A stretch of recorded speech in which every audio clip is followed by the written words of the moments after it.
Thank you very much and welcome back to the panel. We are now going to move to the next part of our program, where we're going to have two panel discussions. I'm going to now introduce the first panel. The first panel discussion will bring together private sector experts from Kosmos Energy, Ghana, Cummins, and Newmont, Africa, to discuss the prospects in Ghana's extractive energy and infrastructure sector. The session will be moderated by Mr. KIMATHI KUENYEHIA. He is an award-winning Harvard graduate transactional lawyer who is ranked by Legal 500 as one of the top 5 leading lawyers in Ghana. He is the managing partner of KIMATHI and partner corporate attorney, one of the top 3 leading law firms in Ghana. Mr. KIMATHI provide high and legal service to foreign government, global multinational and Fortune 500 companies with respect to the most challenging legal issues within the Ghana context and of course abroad Ghana.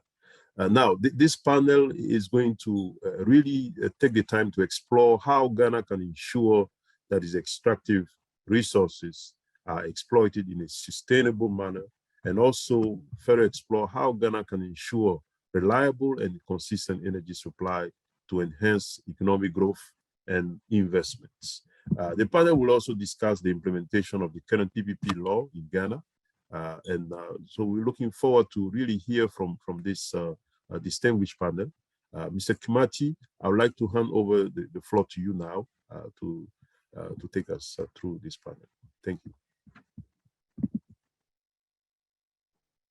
Thank you, Mr. Guevara. Yes, Yao sounds very, very Ghanaian. Do you come from Ghana? Yeah, I gladly claim Ghana. I am at the border of Ghana and Cote d'Ivoire, so I claim the 2 countries. As a matter of fact, I am an international citizen. Yes. So the floor is yours. Very well.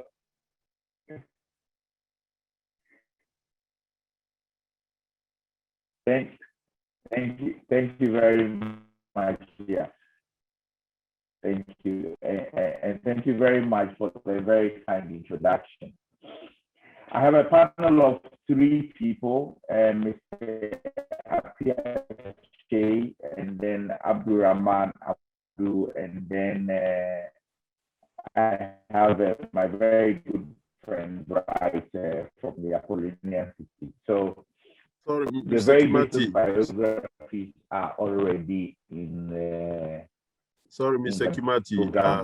But what I will do is to say something very nice about them, so when they see me in town, they can smile at me.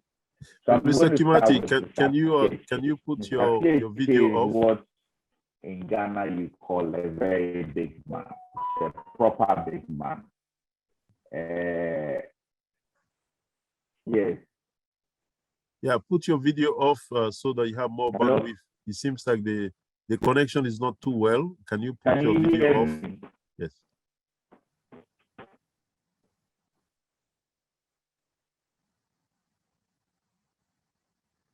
Yeah, just proceed, but turn your video off and proceed so we can have more bandwidth on your side.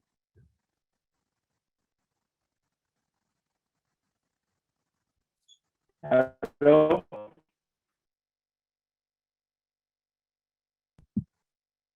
Yes, continue, please.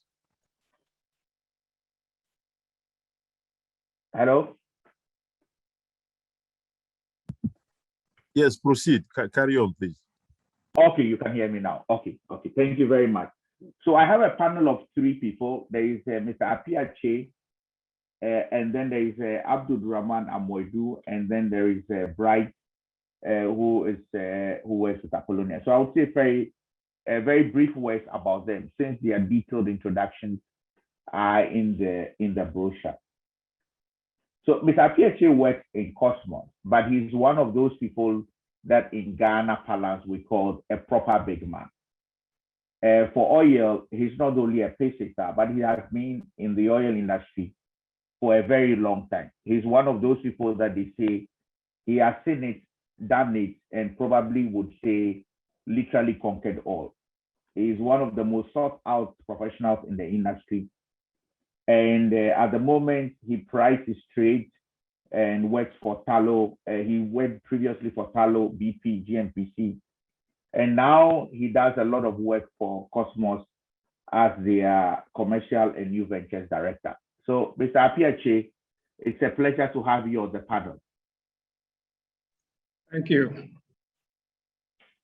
I hear that you are a Kotoko supporter, which then means that you did not win the league. Sorry to say, sir.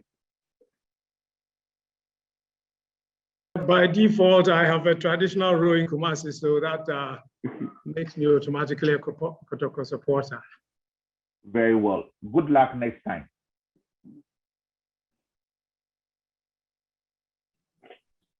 Mr. Bright is what they call is Appolonia City, and Appolonia City is Bright. So this is Bright Owusu-Amofah, who is the CEO of Appolonia City in Ghana. So he has a very impressive and diverse background.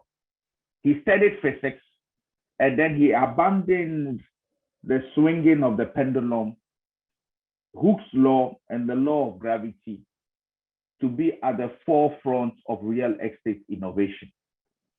So Bright, a very thoughtful, kind, and a very pleasant man, a man that I have known for a very long time. He's what you would call an understated and an underrated man, but extremely, extremely bright young man. And ladies and gentlemen, I'm happy to introduce to you Mr. Bright Owusu-Amofah. KIMATHI, thank you. Thank you so much for that introduction. Hello to everyone, and I look forward to having a very productive, session. Thank you. The last member of my panel is Abdul. And if you can see the picture, he has such a very wonderful trimmed beard.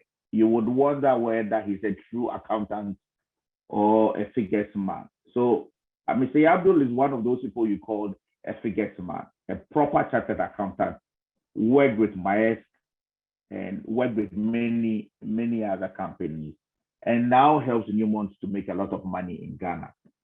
He now prides his trade as a regional chief financial officer of Newmont in Ghana, who, as we all know, is very interested in mining. Most of mining is a business that mines gold in Ghana. So Abdul, if the beer has not changed, it's my pleasure to welcome you to the panel.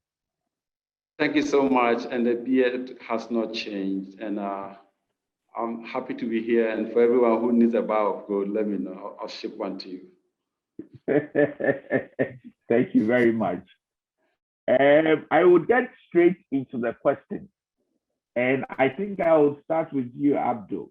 I think that at the top of the question, what everybody wants to know is how can Ghana ensure that these extractive resources are exploited in the most suitable manner? I know Newmont has been on the forefront of sustainable mining, sustainable development, etc. Would you give us your initial thoughts on this matter? Yeah, thank you very much, and thank you for that question. I think maybe I'll make some introductory remarks on some basic facts of mining in this country. So the first point I want to put across is the fact that mining continues to be the highest foreign exchange earner for our economy. By extension, it means we are an integral contributor to the GDP of this country. And one interesting fact was the fact that in 2020, when the pandemic really hit us bad, mining was one of the few industries that saw growth in Ghana. So this essentially tells you how important mining is to our national economy.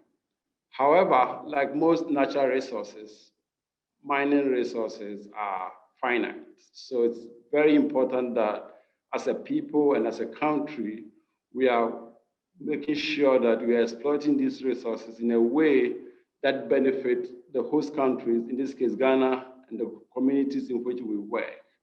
And not just benefit these communities and Ghana only when the mines are here, but even when the mine is long gone, there's still benefit accruing from that. And to be able to do that and do that successfully, in my view, that should be a collective responsibility of all stakeholders, governments, local communities, CSOs, and everyone within that space.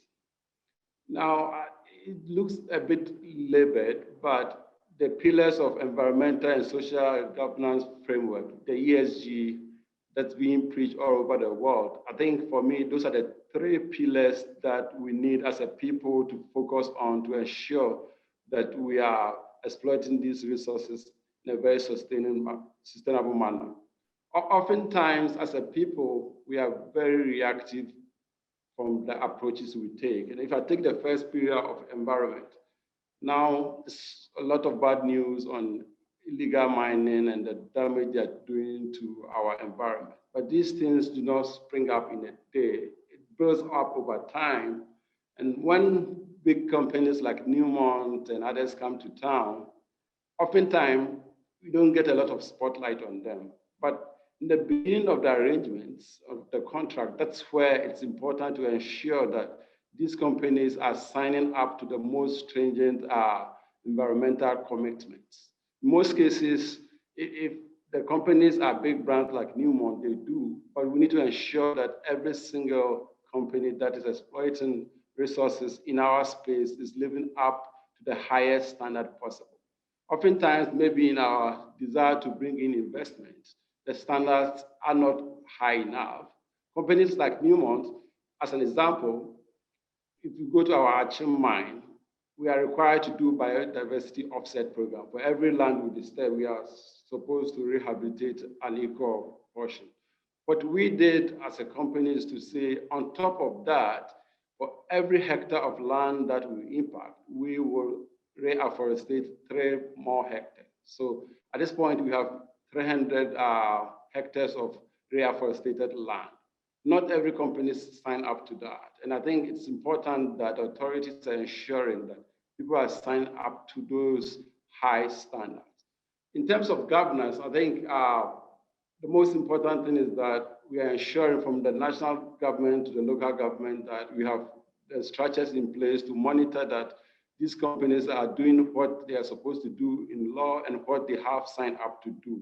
And most especially, there should be laws. And it was gratifying to hear Mr. Yofi talk about trying to build a very comprehensive ecosystem where we are not focusing only on the mining resources, but the other companies that produce inputs for the mining resources. So otherwise, you are just focusing on one part of the bigger pie. So if you look at the values that mining creates, it's just minute if you just focus on the gold we produce, for instance. But we need to cut across into creating companies that are able to produce input and things for us. And hopefully we'll discuss a bit more of that as we move forward.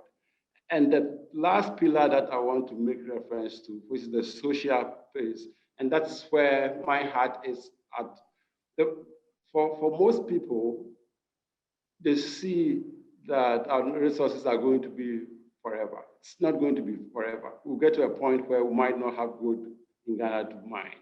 For me and for Newmont, our standard has been, when that time comes and Newmont is, for instance, no longer in Ghana, what will be the value that we leave behind? What is the legacy we leave behind? I think from the outfront, when these companies come in, the rules and the laws and civil society organizations need to ensure that there are proper structures in place that ensures that we leave these communities and in a much better space than we left them.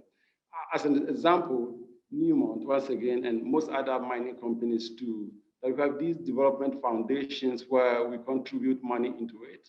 For instance, for the 2 foundations Newmont has, over the past 10 years, we've contributed over $30 million into those foundations. And that's to help educate people in the local communities. That's to help with bridging some of the brick and mortar development that they need in the communities. But most importantly, that there's an endowment fund component of these foundation that ensures that when we are gone, there'll still be some resources to help the local communities be on their own. And maybe the final point I make on this is the fact that mining or the extractive industry cannot solve all the employment problem. So we need as a people to begin to have conversation on how do we open up the local economies so that there's life beyond mining or beyond just exploiting our extractive industries. So I might end my comment there for now, unless there's any follow-up. Abdul, but you know that the panel includes US audience who really like short and straightforward answers. So you have to try so that they don't abandon us on the screen. Mr. Appia, there is a guy called Mr. KIMATHI who's written an email saying that you're a great man, a very nice man, but he wants to hear from you on local content, especially on local content and how sort of how you've been doing and promoting local content, and how in your experience over the years working with different companies in this country, we're doing a lot more work on local content. So you probably want to comment on that and on local content. Yes. Yeah, hello to Ken. Yeah, so Ken used to be an advisor at the Ministry of Energy a few years ago. So thank you very much. With respect to local content, I guess when the Jubilee partners, Kosmos and Adako and Tallow Oil discovered the Jubilee field in 2007, there was no legislation that had been enacted to promote the development of local content, both in the employee participation in the petroleum sector, as well as supplier development and incorporation or inclusion of Ghana suppliers in the business we do. But when we were writing the plan of development for the Jubilee field back in 2008, 2009, the partners felt that it's best practice to develop Ghanaians and the expertise of indigenous Ghanaians to, over time, run the oil industry as the Americans did when North Sea oil was discovered. You know, the people that discovered it were by and large Texans, but they put measures in place to develop the Scottish people and their expertise and give them opportunities to, go to university to learn petroleum-specific courses and provided internship and scholarships to them, so that over time, Aberdeen has now become a global center of excellence and a global center of logistics and know-how supply to industry. So we also said we would develop Ghanaian suppliers so that they can compete and win business to provide goods and services for us to be able to execute our programs. And then we would also develop infrastructure. So on the people side, we put a lot of measures in place to attract experienced Ghanaians who were working elsewhere in industry. I was hired from BP in Aberdeen. There were a number of other colleagues who were working for other multinational companies across the world. And we held career fairs in London, in Houston, South Africa, and many other locations. And we took advantage of industry conferences such as the OTC to engage with Ghanaians in the diaspora and showcase to them the opportunities that were available back home. We also decided we'll measure ourselves to the content of our services and goods supply that are provided by indigenous Ghanaian companies, international companies that are registered in country, and multinational companies. So we report on all of these on a regular basis to the government. And as far as the people development is concerned, we hold regular, workshops to update Petroleum Commission and the government on how well we are doing and how Ghanaians are being developed all across the various disciplines, both financial, commercial, technical, legal, across IT, across the technical and petrocommercial landscape. And then infrastructure development. So we built a Jubilee Technological Training Center, Takoradi, which we've now handed over to the Takoradi Technical University. And it provided the space and the facility to train Ghanaians, not only for the oil industry, but for industries such as mining and the brewery, where common processes, chemical engineering processes, electrical engineering processes were common, so that they could train and also seek jobs outside the oil industry. So we put measures in place before the Local Content Act was passed, and we held ourselves to account to deliver the best so that the growth of the international investors in Ghana would be accompanied by skills development and supplier development as well. And we also offered a number of scholarships for students to go and study abroad and come back and work not only for ourselves, but for the national oil company and other sectors of the economy. And I'm pleased to say that the revenues generated from the oil and gas development is largely responsible for funding the implementation of the free senior high school program, which provides universal access to students in Ghana.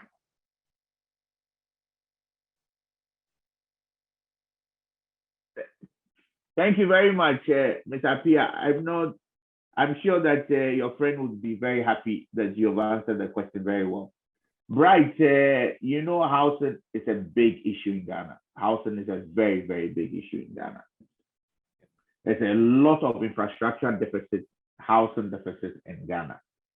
When you go through Bukom, which sometimes in the evening I drive by, you will still find people sleeping outside. Middle-class people who have jobs cannot afford houses or even a place to rent in Ghana. So my question to you is that what are the things we have to do to ensure that all of our people would at least get a place to lay their head? I know it's a very difficult question, but yes, give it a shot. You could use your physics principles to give it a shot. Okay, KIMATHI, thanks. I mean, as you said, this is a very, we may have to spend, several hours, discussing this particular challenge that we have as a country. But I'll just summarize with a little bit of experience that I have, that we've experienced in the markets. I think that there's no question about the fact that, we have a huge, housing deficit, in this country. However, I think one of the things that I always like to put out there, all right, as a developer, as a business person, is, and even when I talk to various stakeholders in government, is being very transparent with ourselves and and people as Ghanaians.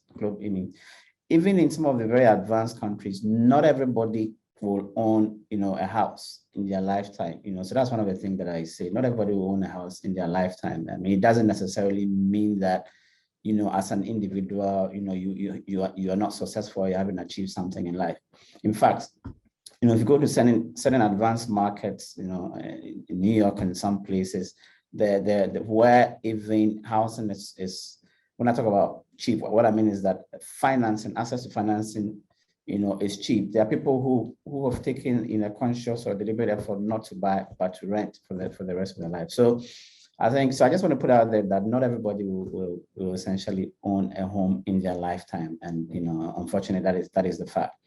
However, I mean, as a country, there should be a concerted effort on our part to make sure that as many people as possible are able to own their homes, able to buy homes, are able to build their homes and provide shelter for their families. I think the biggest question for me, or the biggest how to address this, and again, if we're just looking at examples of what has happened elsewhere, is that I believe government needs to play a very big role. I mean, there are definitely various stakeholders, but if we look at examples that have worked in those markets, we had a very, government played an essential role. And that is not to say government is not playing that role. I mean, I think we've seen successive governments try to build a lot of affordable housing, projects on their own. There have been several initiatives and interventions. But I think if we're being honest with ourselves, I don't think this has worked, or we're certainly not where we want to get to. I probably want to take this opportunity to commend the current government as well for some of the initiatives that they put in place. I mean, if you look at, if you read the budget statement and some of the long-term plans that the government has, there's certainly, you can say there's certainly the desire or intention to try and solve a problem which has persisted for so many years. Right. So we just want to encourage, want to continue to encourage government to do that. So my own contribution, again, based on our experience, would be that there are several factors. One, I think the financing is key, right? We always have what we call a minus. We have, we have the demand and the supply side. Now, if you look at the country that we are in now, very few, developers have the kind of scale that, let's say, Appolonia has, right? And why do we have that scale? Simply because we have been fortunate to have investors such as renewable who are putting or investing over the lifetime of the Appolonia City projects, $250 million into building out that infrastructure. Now, to be able to bring a lot of the cost components that go into making housing cheap, to bring it down, you need scale. If you look at the local developers that we have in the market, they tend to be quite small. The industry is quite fragmented. And so, without scale, it's very difficult to benefit from, the economies of scale that come with doing things, of, let's say, purchasing in bulk. I mean, again, I'll give you a typical example. If you're a developer, you're developing 10 acres of land, right? If you're developing these 10 acres of land, someone in the outskirts of Accra where you require infrastructure, you're going to have to put up that same capital or resources to bring that infrastructure to that 10-acre site. Whereas if you're doing 100 acres, same sort of resources, So again, as a business person, most of these costs will have to be passed on to the, to the end user. So these are all contributing factors that do not make housing or real estate, cheap in this market. And then we also have challenges with financing, right? I mean, Ghana, not just Ghana, I mean, Africa has one of the lowest mortgage to GDP ratios. We know interest rates have come down. I mean, if we're being honest, but still, where they are nowhere near attractive, compared to, say, getting a mortgage in the US and the Europe for around 3%, sub 2%. On the average, we're still hovering somewhere above 20%. Now, long term, that makes it very expensive for individuals to finance homes or houses, by using the local banks. So that's certainly a challenge that we have, as a country, one of the areas that we need to address. And then also, I mean, one of the things that I feel we always fail to address when we talk about housing. It's also, the salary levels. So no matter what, the developers, even if today developers are able to come up with homes that will cost, let's say, $30,000. I mean, the real question we ask ourselves: how many people will still be able to afford that?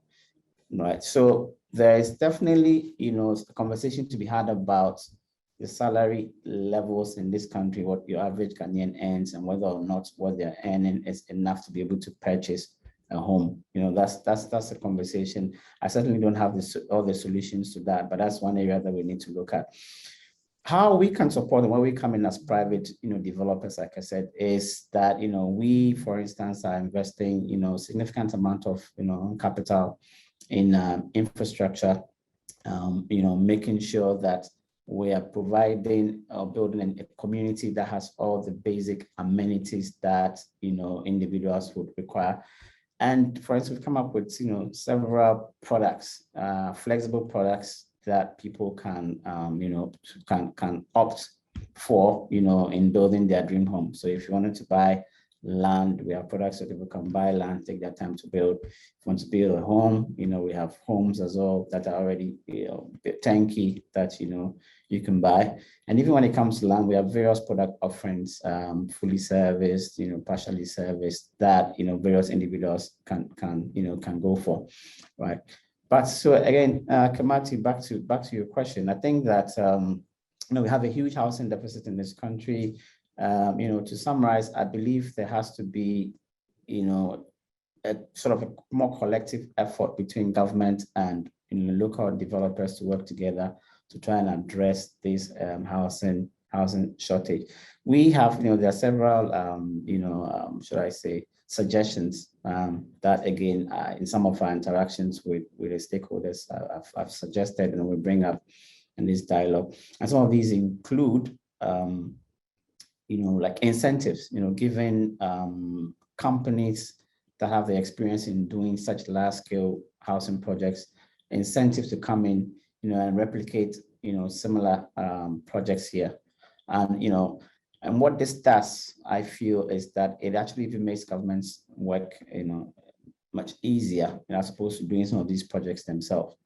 Again, if you follow the example that I gave, if you've got, 20 different developers for small scale, all trying to do development, fragmented all over the country, all of these guys have the expectation that government will bring, infrastructure, or should I say, what we call the primary infrastructure to their doorstep. I'll give you a typical example: the areas that are, fast growing in Accra today, or Greater Accra, where you would find, let's say, affordable, which is always relative, affordable homes. You're looking at the sort of Kaswa axis, the Dodoa axis, where we find ourselves, or the Tema axis. And we usually, once you branch off the main roads leading to these areas, bearing in mind the bottleneck, the traffic that, individuals have to sit through 3-4 hours before they get to their homes or their workplaces. Once you branch off some of these main arterial roads, the infrastructure is almost non-existent. Now, we all know that government alone cannot address that, right? So which for me is why some of the suggestions that I've put across, a number of stakeholders want to talk to, is to focus on large-scale development, such as ours.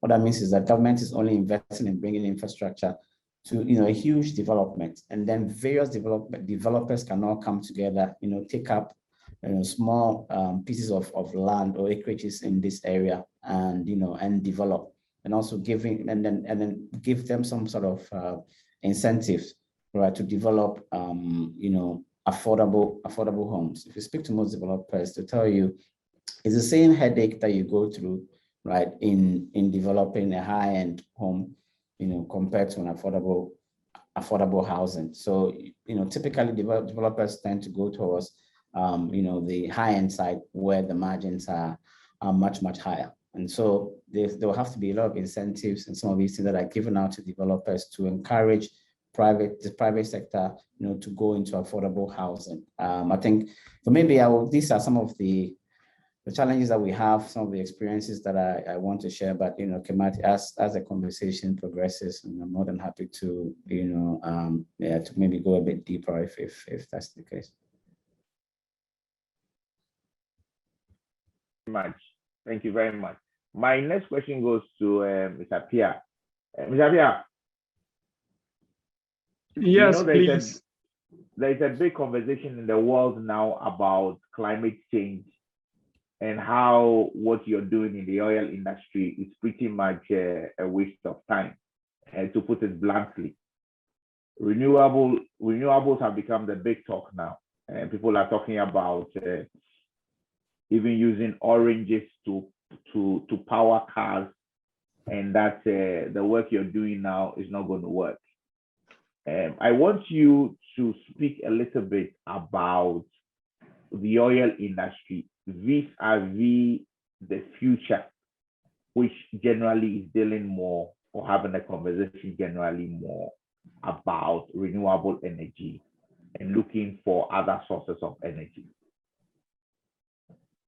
Yes, thank you. So Ghana, alongside many countries, is committed to delivering its part of the SDG, Strategic Development Goal number 7, which is specifically dedicated to energy to ensure access, universal access to affordable, reliable, sustainable, and modern energy by 2030. So in 9 years' time.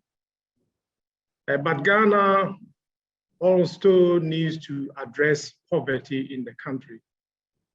And so the economy over the medium term is going to expand on the basis of intensive use of wood fuel and fossil fuel. The hydro dam, renewable energy play a role, but I think for the next 9 years at least, I would expect Ghana's economy to be powered by fossil fuel and also, unfortunately, by wood fuel, which is leading to depletion of our forest resources. But the good thing is that, whereas petroleum and natural gas accounted for 29% of total energy use in Ghana 20 years ago, and biofuel, basically charcoal and wood, burning wood to cook and so on, and creating carbon monoxide to harm, mothers and wives and their kids. That level of biomass use has declined from like 62% to 36% today. And that decrease has been largely due to the increased use of natural gas since Jubilee Field came on stream 2011, alongside the ENI Sankofa gas field as well. So that today, oil accounts for 34% of total energy use as compared to 29% 20 years ago, whereas natural gas utilization has grown from 0 20 years ago to 25% today. And renewable, largely hydro, has decreased from about 9% to 5% today. So, we see natural gas as being the bridging fuel to the energy transition. And it's cleaner. It doesn't do as much harm to the environment as, our people clearing our forest resources and making charcoal or using raw firewood to cook. So I think in Ghana, the need to address poverty will mean that we continue to depend on fossil fuel while we transition more and more to the use of solar and hydro energy. But then if we are going to make it sustainable, we need to convince the ethical investors that we are minimizing our impact on the climate.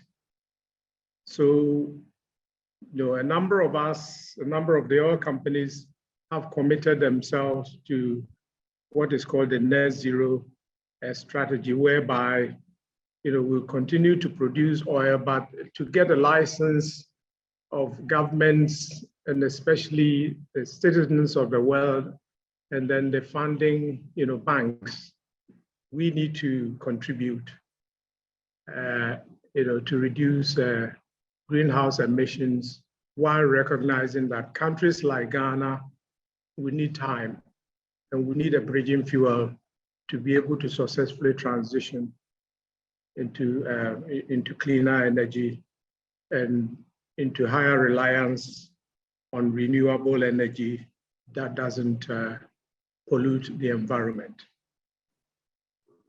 Thank you very much, Mr. Appia. Would you therefore say that this big hula baloo about our oil discovery, which is supposed to enhance our economic growth, is much ado about nothing in the long term? Yeah, so in the long term, as maybe my mining colleague will also agree, and I guess I am a prodigal son of the mining industry. My first degree was in mining engineering. I mean, it's an extractive industry, so we deplete the resources.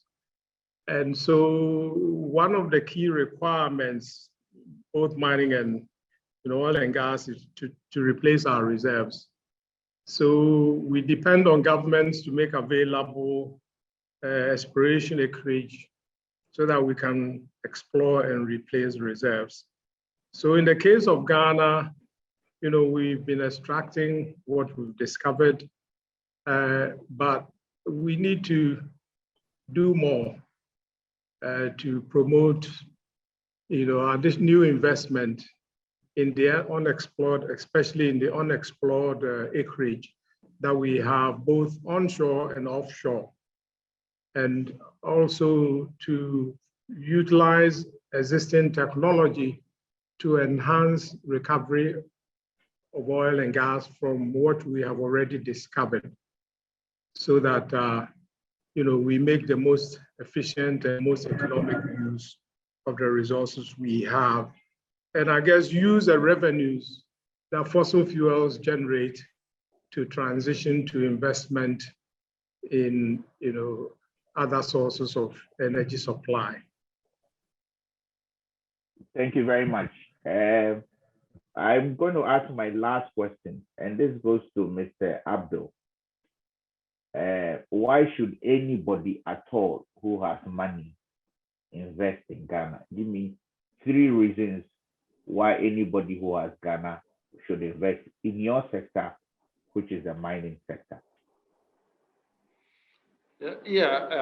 And thanks, KIMATHI, for the question. I think the first one Mr. Yofi alluded to is the issue of political stability. I think oftentimes investors take it for granted that a lot of work goes into sustaining a political climate we have in Ghana. And if you look across the West African sub-region, mostly if you look at mining, you are essentially competing against the likes of Burkina Faso, Ivory Coast, and Mali. And if you put these 4 countries together, you would realize that in terms of political stability, we stand pretty tall. I mean, for me, as a Ghanaian, first and foremost, it was a bit of a shame that if I look at 2020, out of these 4 countries, Ghana was the one that received the least money in terms of exploration capital. And that, to what, that's not a great sign. So I think we need to do a bit more work for people to give us the appropriate credit we need for the political stability that we have. And I think the second point is the ease of doing business. I think over time we are improving, and very big credit to the current government and the inroads you are making on digitizing our public service. I think it's going to make it easier than it is already to invest in the country. So I think that's also one great opportunity that we have to look at. And we have a growing middle class as a country, and that means our purchasing power is enhanced, and it's going to create demand for investment when it comes into this country. And we're probably one of the most educated people in the sub-region. So in terms of human capital, you are sure that you get the quality of people to manage your businesses for you when you invest in Ghana. If I look at our regional executive leadership team for Newmont in Africa, out of the 12 of us, 7 of us are Ghanaians. So it tells you the quality of people we have in this country. So I think, in short, there's so much more to speak to, but for me, these 4 kind of do it for me. It has to convince every American investor on this call that Ghana is the place for you. Thank you very much, Abdul. I'm sure the president is going to send you a very thank you note for such a very powerful, persuasive 3 reasons why people should invest in Ghana. Bryce, infrastructure, housing, very difficult to get invested. Give me 2 reasons. You give me only 2 reasons why you think somebody should invest in your sector. I think, long term, it's certainly a very attractive sector, very attractive sector in the long term. I mean, it's if what I always say, some of the things I say is that when you're investing,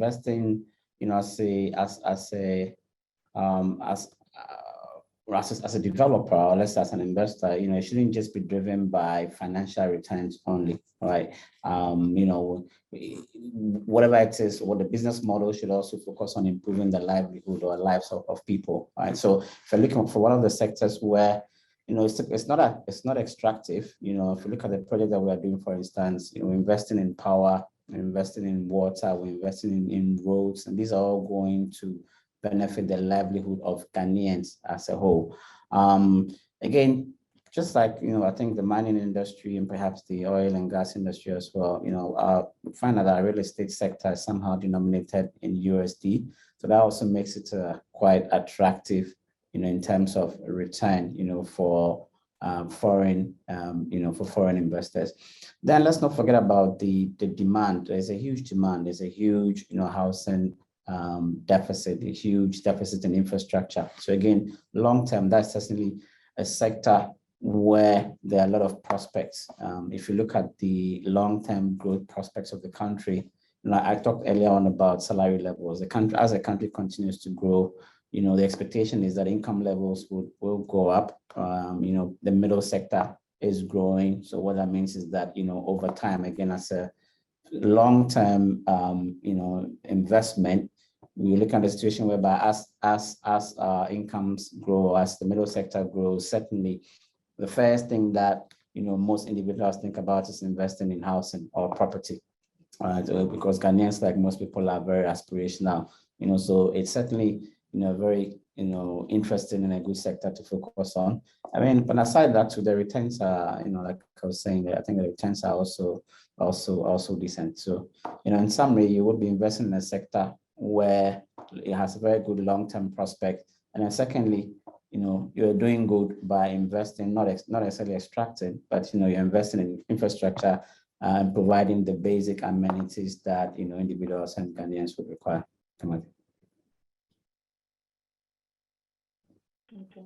Oh, right. Thank you very much.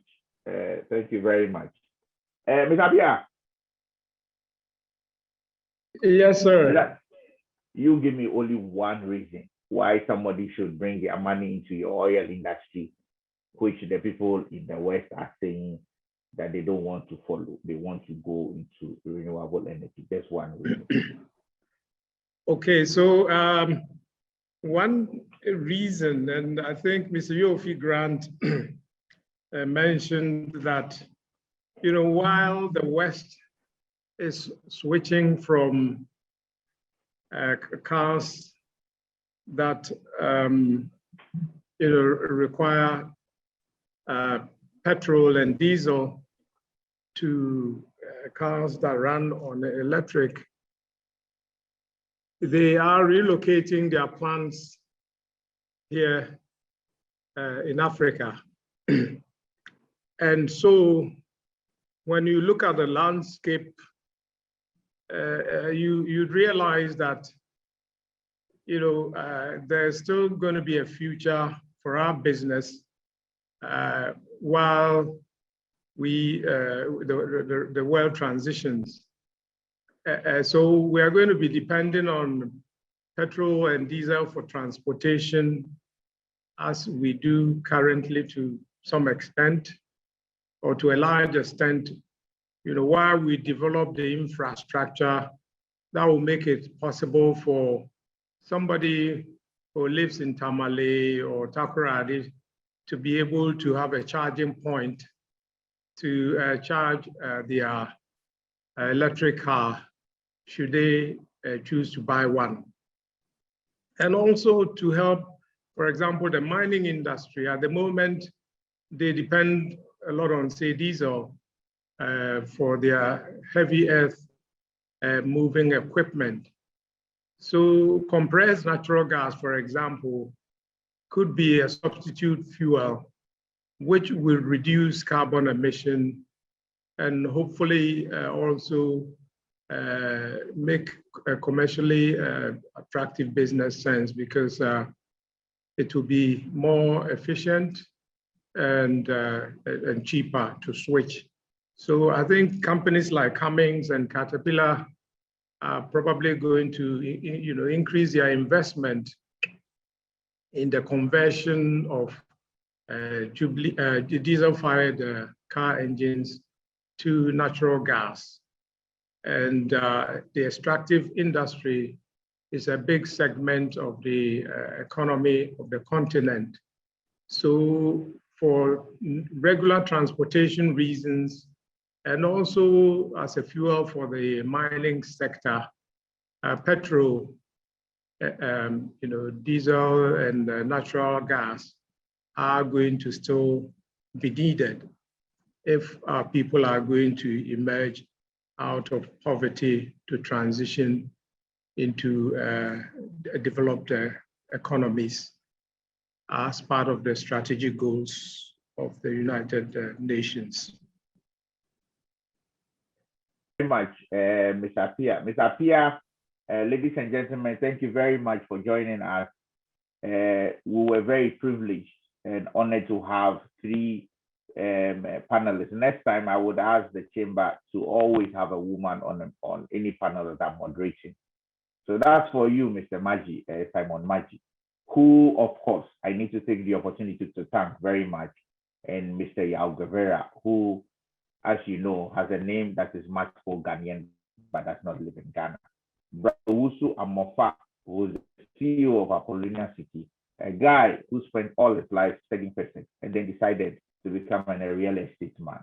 And then there is Abdul, Rahman, Amoadu, a guy who has shaped his beard in such a beautiful manner that you wonder whether he's a financial guru. And then there's Mr. Kyei, a man who spent all his life in the oil industry and yet is grappling whether or not oil is the future of this country. Ladies and gentlemen, my name is KIMATHI, and what a pleasure, absolute pleasure, to have you join this panel and have a wonderful panel. Thank you very much. I'm going to hand over to Mr. Yao and Simon Maggi. Thank you very much. Have a lovely evening. Thank you very much, KIMATHI.